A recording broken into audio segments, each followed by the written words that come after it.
get stock because roads are closed and trucks can't get through. Chief Executive of the Master Grocers Association, Jos de Bruin, says independent grocers are trying their hardest to get food to stores. Places like Lismore and Ballina, they certainly are going through some difficult times. It's really a case of waiting for water to subside. We know that residents from Lismore are sourcing their food from outside. There are lots and lots of drop-offs occurring in Lismore as well. The other issue affecting food supply is that supermarkets in southeast Queensland and northern New South Wales are supplied from warehouses in Brisbane. And Brisbane has also just experienced an unprecedented flood. Jos de Bruin says smaller supermarkets will try and source fruit and veggies from different places. We're very fortunate within the independent sector that we have a wholesaler in Metcash who are doing everything possible to get loads of dry groceries, for sure, out of their main central warehouse. But they've also set up a facility for fresh foods as well in that particular house, given the Brisbane markets are underwater. And then our members, who are the IGAs and Foodworks and Spars of this world, they'll do whatever they can to source food locally. That was Isabel Rowe reporting for the ABC. And that is World Watch for this week. Stay tuned to RNZ for the latest from Ukraine. But for now, I'm Max Toll. Mani? Kia ora, Max, and koina te purongo o te pautūtanga mō tēnei rā o Tiria, and that is Midday Report for today, Friday. Happy Friday, whānau. March the 4th. We'll be back on Monday with interviews and the latest news from Aotearoa and the world.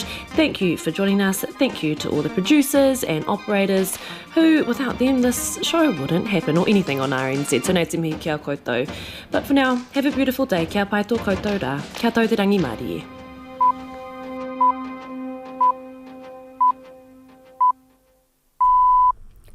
RNZ News at 1. Namihi o te rā. Good afternoon, I'm Catriona McLeod. Ukrainian forces are struggling to keep Russian troops at bay in the southern port city of Mariupol. It's on the verge of becoming the second major city to fall. The BBC's Tim Moffat reports. In the port city of Mariupol, residents have described a relentless barrage of Russian shelling. Earlier today, the deputy mayor told the BBC that the city was almost completely cut off, with no power or water, and faced a humanitarian crisis. He said it was too dangerous to retrieve the bodies of those who'd been killed. Ukrainian emergency services say that at least 22 people died in Chernihiv in the north of the country, following an airstrike in a residential area. And in the south, Russian forces have now taken control of the port city of Kherson. The Whangarei Mayor is thrilled the government has ring-fenced $572 million for a hospital redevelopment in the city. The current hospital does not meet building standards for clinical best practice, and the Northland District Health Board has been reporting the hospital's decay and dilapidation to the government for years. The Mayor, Cheryl Mai, says a redevelopment is long overdue. It won't be fast. This is a major investment and a major project, and it will probably be the biggest investment that our region has seen ever. So it's really important that we get it right. The final go-ahead for the work depends on the latest version of the business case, which the DHB plans to submit next month. Members of a marae in Wainuiomata have manned blockades overnight to ensure protesters cleared from Parliament this week don't try to move onto their land. Whānau have used cars to block access to a piece of land nearby in case the group move in there. Teresa Olsen, who runs the vaccination centre at the marae, says they told the group they were not welcome there. We readied ourselves. We wanted to protect our marae. So we got all of the whānau together and put up blockades so that they wouldn't come onto our land. And so we wanted to make sure that they didn't come onto our whenua. Teresa Olsen says the clinic at the marae has been harassed by anti-vaccination protesters before. The police will today begin removing bollards blocking roads around Parliament, but Lower Molesworth Street will remain cordoned off for now. Access will be restored to the bus depot, Hill and Aitken Street, which are now clear of rubbish and debris in the wake of the 3-week occupation by anti-mandate protesters. There have now been a total of 102 arrests relating to Wednesday's operation, and investigations continue. A South Waikato sheep and beef farmer has been fined $35,000 for a range of charges relating to the failure to care for his sheep. Warren Michael George Kobostein of Mangakino was sentenced at Tokoroa District Court for failing to treat about 100 sheep with fly strike. 8 other sheep died as a result. The Ministry for Primary Industries says the sheep suffered unnecessarily as a result of the farmer failing to ensure their simple needs were met. The Department of Conservation says diving petrel are still under threat despite an increase in breeding numbers. Conservationists are celebrating a bumper breeding season for the critically endangered bird, found only on a small island off Stewart Island. There are now 210 of the birds, up 5% on previous years. Johannes Fischer from the department says the island is predator-free, but other threats to the birds remain. So there is an indication that there's other threats that are impeding the recovery of the species, potentially the impact of storms and storm surges that erode the dunes that they breed in. DOC has been monitoring the population for 7 years. In cricket, the former Australian wicketkeeper Rod Marsh has died aged 74. Marsh played 96 tests and 92 one-day internationals in the 1970s and 80s and was also a respected coach, selector and commentator on the game. He had been in a medical-induced coma, having had a heart attack last week. Regarded as one of Australia's finest wicket-keepers, Marsh retired in 1984 with a then world record tally of 355 dismissals. And that's the news.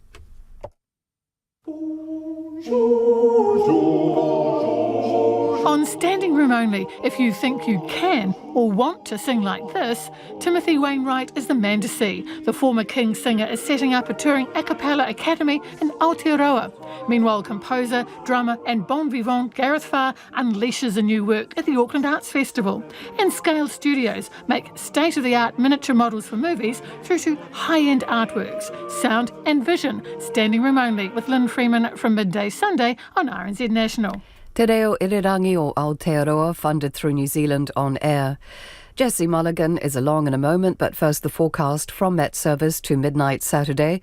Northland, North Auckland and Coromandel, partly cloudy with isolated showers clearing Auckland and Coromandel for a time tomorrow afternoon. The rest of the North Island fine with variable high cloud. Buller Westland and Fiordland, fine apart from evening and morning cloud, isolated showers south of the glaciers tomorrow. For the rest of the South Island, fine with high cloud, areas of low cloud tomorrow morning and night, especially about eastern areas. And at the Chatham Islands, mostly cloudy. It's 6 minutes past 1, news and weather again at 2.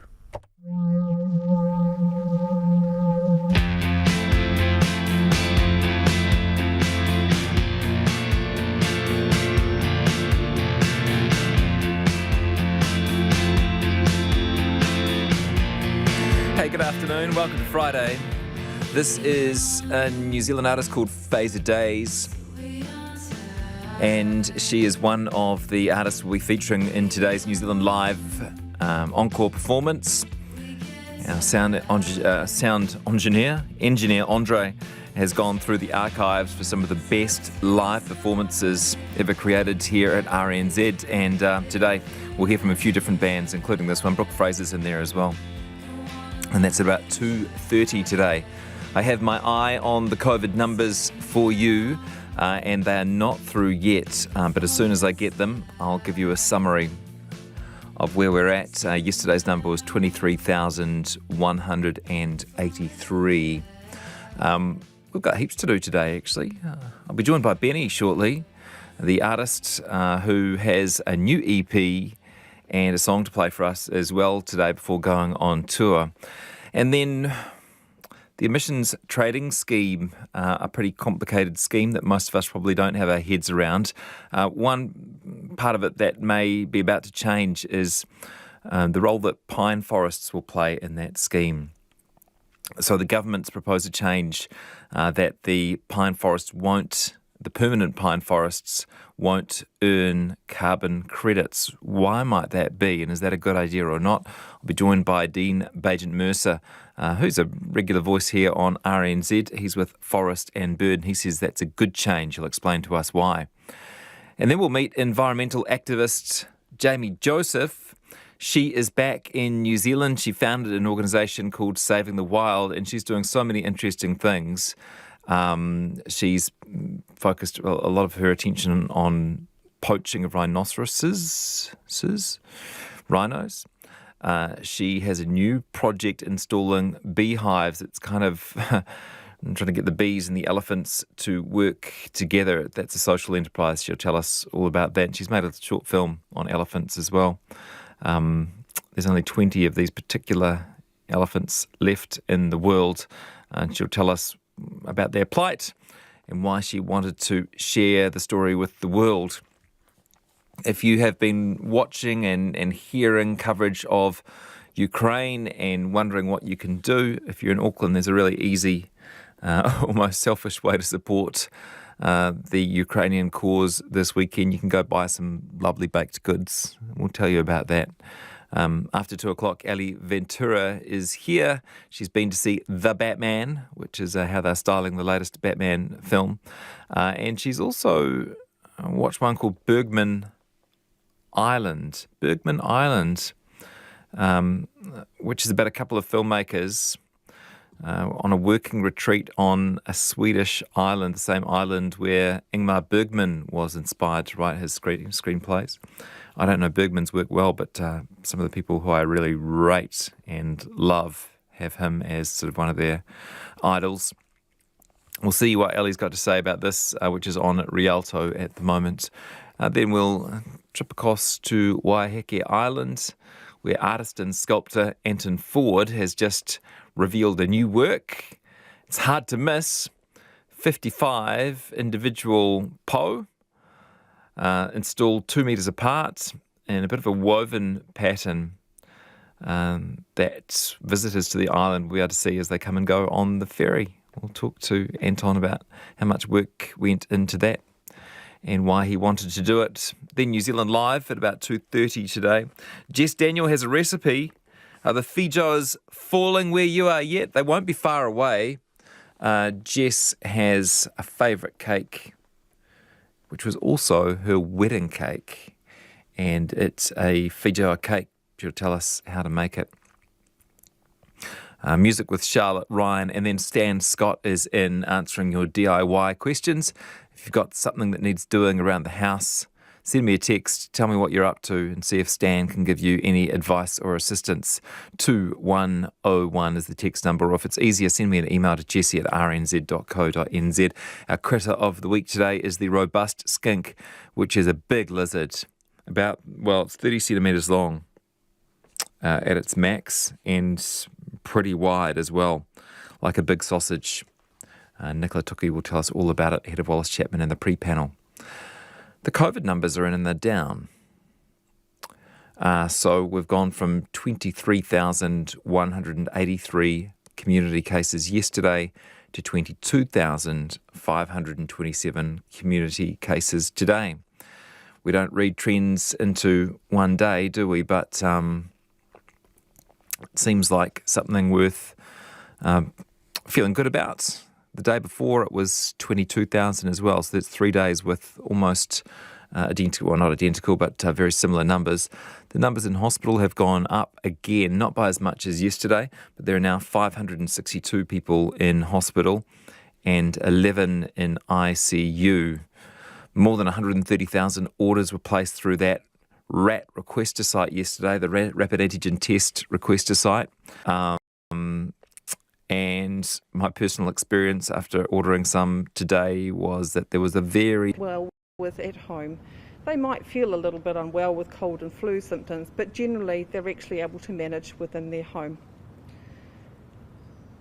But I just want to stress that if you do need the care, it's really important that you do reach out for it. You don't wait till things are really bad, and that you seek help from your GP or call an ambulance if you need it.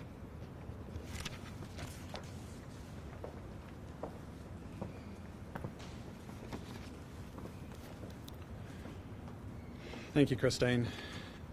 Before we go to questions, I just want to take this opportunity to say a huge thank you to everyone working in the COVID response across the country, whether that's in the community or in our hospitals, with a particular shout out to our teams here in Auckland.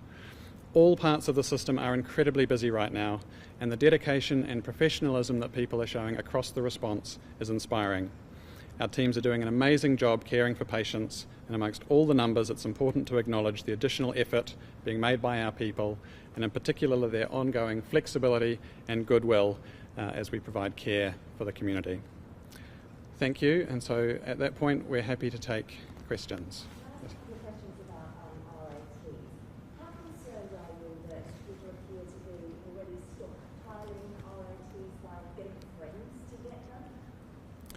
Thanks for the question. So I think the important thing with testing as we shift to using rapid antigen tests is that we know that unlike when we were testing with PCR, we don't have as good a picture now of the number of people who are taking tests. We know that not everybody is entering their results into My COVID Record. And just to pick up on a point before, really important reminder that if you do take a rapid antigen test and it's positive, please enter your result at My COVID Record. It just means that you are in the system and we can offer you support. But in terms of the stockpiling question, at the moment we have a lot of supply in the country. We've got 9.3 million tests in stock, 8.8 million dispatched in the last 7 days, and a further almost 100 million coming in. So I do encourage people, if you don't need to get tested, then don't get tested.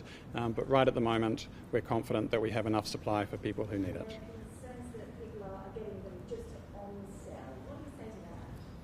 I would say that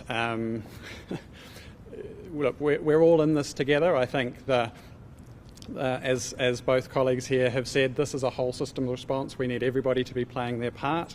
That's people playing their part, looking after themselves at home if they're sick, our primary care colleagues and our hospital colleagues, and that includes, let's say, the community doing the right thing. So I would encourage you, if tests are being provided free at the moment for those who need it. They are provided through retail outlets across the country for people who are not symptomatic and not household contacts but want that certainty. So really just encourage people to not take advantage of the system. What should people do if they have COVID-like symptoms, like being tested negative with the rats?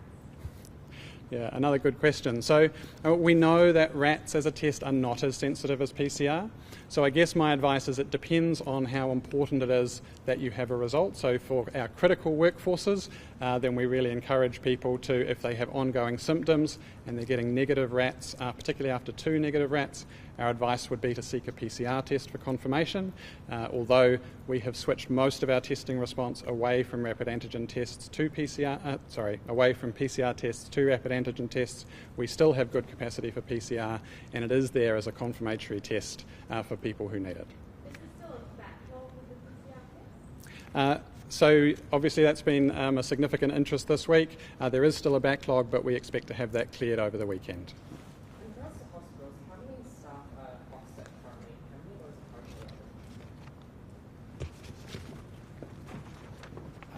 are I can't give you the exact figures at the moment. Obviously, here in Auckland, we're seeing a large number of people stood down. That's just not because they've got COVID, but they also may be requiring to stay home because they're a household contact, or care for children, for example, who have COVID. So we don't have the specific breakdown at the moment. Is it in the hundreds that are off either sick or isolating? Yes. Great question for you, Andrew. We've spoken about being close to the peak. Today's the first day in a while that we think taking up and go down over slightly. But what would you say to people who might be feeling optimistic about that? How many places are we expecting at this point to get to at that peak? So, I can talk for Auckland. So we are cautiously optimistic that at our sort of case numbers around about that sort of 13,000, 14,000 level, that might represent the peak for us in Auckland. To say, we've only had a few days at that level now, and we are distributing a lot of tests, but based on our modelling and what we've seen from overseas, we expect that we might be about to turn the corner. So I would say that we are cautiously optimistic about that. And the peak for hospitalisations obviously come after the cases. So what's your sort of understanding of where you might get to the first hospitalisations? Are you concerned that that can still go up quite a bit? So we certainly are expecting hospitalisations to go up from where they are now. At the moment we don't have a particular figure that we think they will peak out at, but if we are genuinely turning the corner with cases, which we hope, we would expect that hopefully hospital numbers might peak in the next week before starting to come down as well.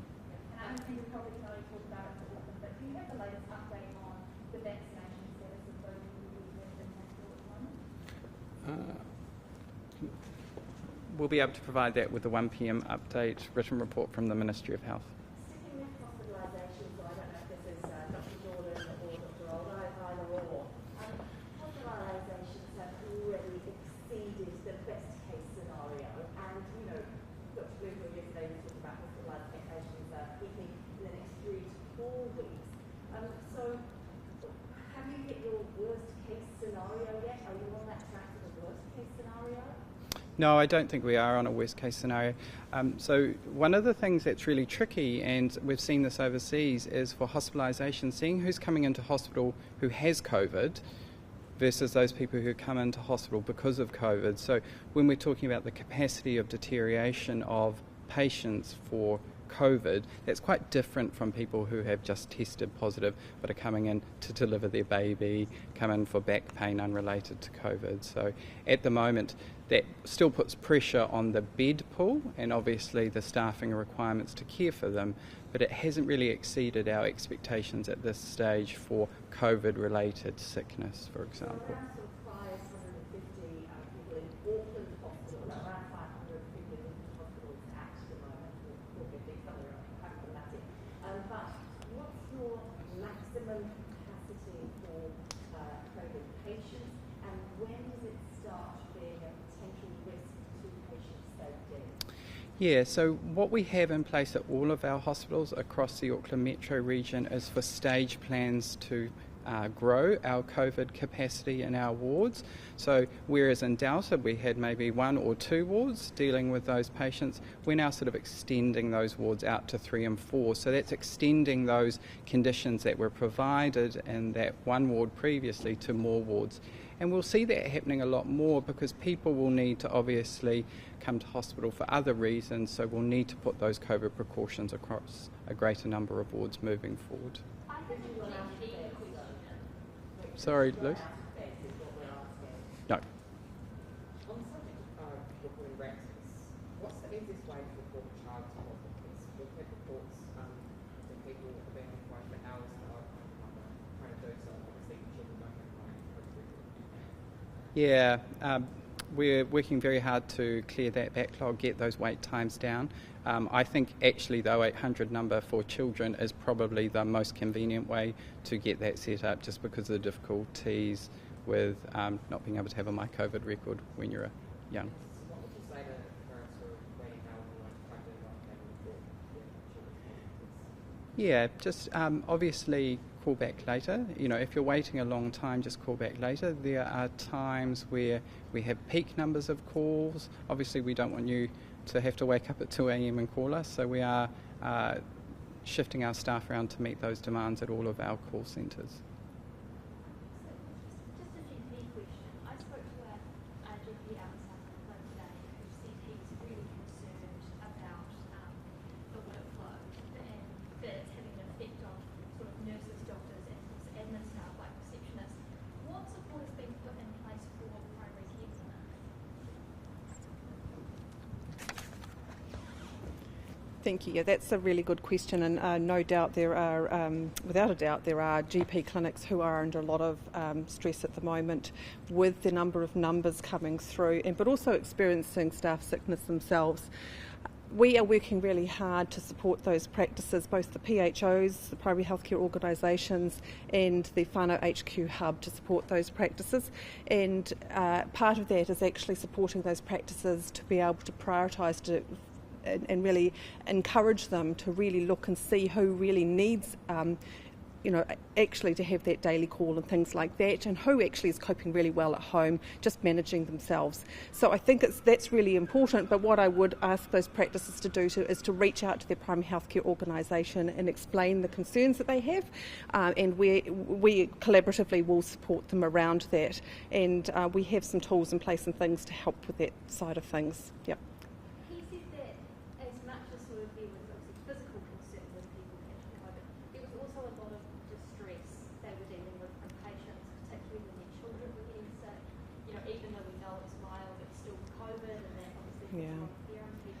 Yeah. How will that be managed? Yeah, I think what you've really talked about there is really, really important, is that actually we've spent 2 years feeling quite fearful about COVID, and actually we have a really well vaccinated population, and we know that people who are older are much more likely to be more vulnerable. But having said that, we're really well vaccinated now. Children actually generally come through the COVID illness really, really well in the main, and so it's really important that we actually as a community expect that actually this is likely to be an illness that most people will manage really well in their own home, but clearly any of those severe symptoms, they really must reach out and get help.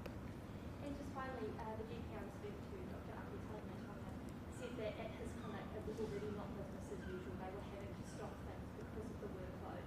Is that a worry that people are not going to get, things like potentially cervical smears because they can't come into places? It's really important at these times when the system is really dealing with an unprecedented number of people with COVID that we actually prioritise the activities that we're doing. Now, all of these things are a priority in each their own way, but at the moment we really have to support that practices are able to make their own decisions really about what is the priority for them at this time, and depending on what's happening in their community and responding to the need in their community. So I really do support them, implementing what they need to around that surge plan.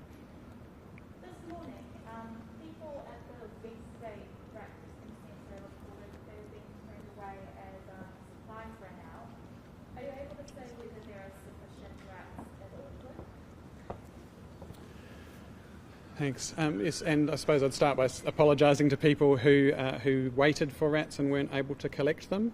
We certainly do have enough rats in the system in Auckland, but the challenge that we have at the moment is just the sheer demand and getting them to the right places. It's very hard for the teams to know exactly how many are going to be needed in any particular place at any particular point in time, and at the moment the numbers that we're giving out are going up hugely. So basing stock levels on what we delivered yesterday in many cases is not sufficient. So as I said, we distributed something like 160,000 tests across the network in Auckland yesterday, just the CTCs, and we expect to increase on that today. So yes, apologies to people who had that situation. The teams are really doing their best to try and make sure that we have supply in the right places, but just to reassure people that there certainly is enough in Auckland at the moment.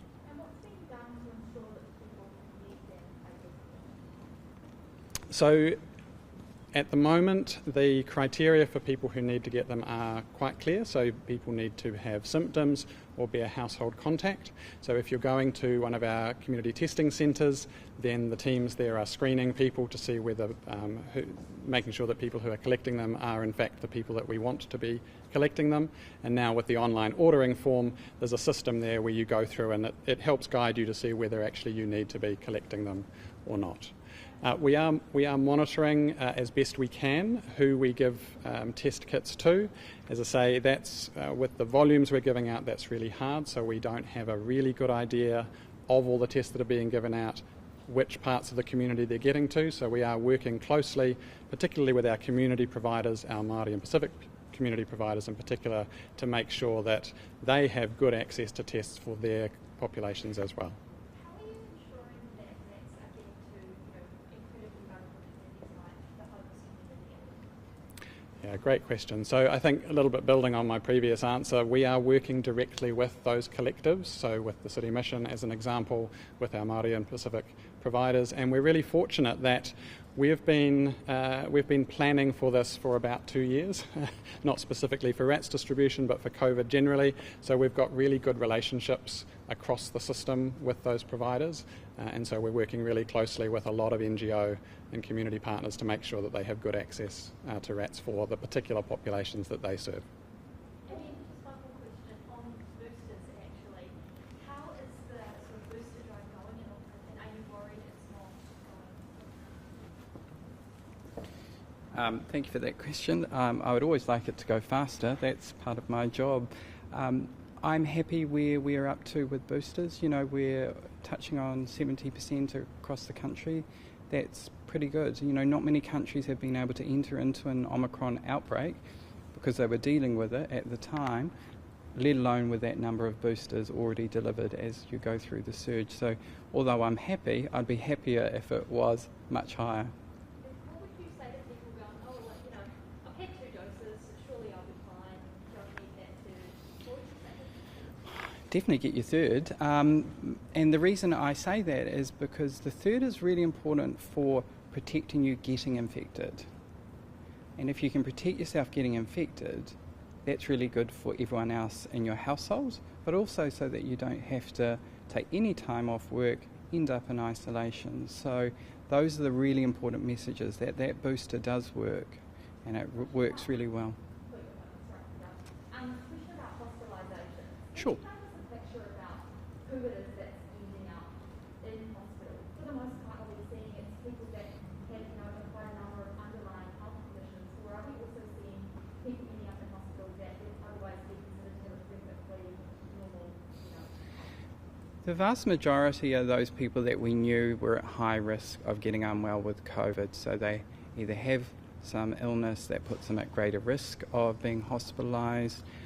Also those people that have not been fully vaccinated, there's a proportion turning up in hospital well, and that may skew the numbers a little bit to a younger, more weller cohort of people that, you know, potentially we could have protected from ending up in hospital had we been able to vaccinate them. Last couple of questions. Just back on the topic of boosters, do you think that there's a need to kind of target boosters in areas like Manukau, where I think there's about 130,000 people that have received something?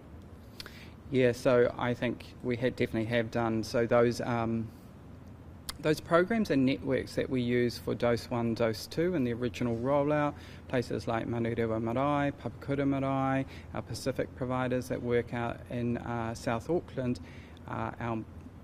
they're the people that are going to reach those communities. So we're definitely partnering with them and continuing a lot of the activity that you would have seen before, so weekend outreach events as well. One final one, there's been another 5 deaths reported today, either yourself or Dr. Roll. What can you say about those? Obviously, every death for us is heartbreaking, and we extend our condolences to those families. But it's a salient reminder that Omicron is not always going to be a mild illness for everyone. So a message to the population is go and get your booster, make sure that you have a plan for your home and for those people that you care for to make sure they're able to isolate safely and get the care they need. All right. Thank you.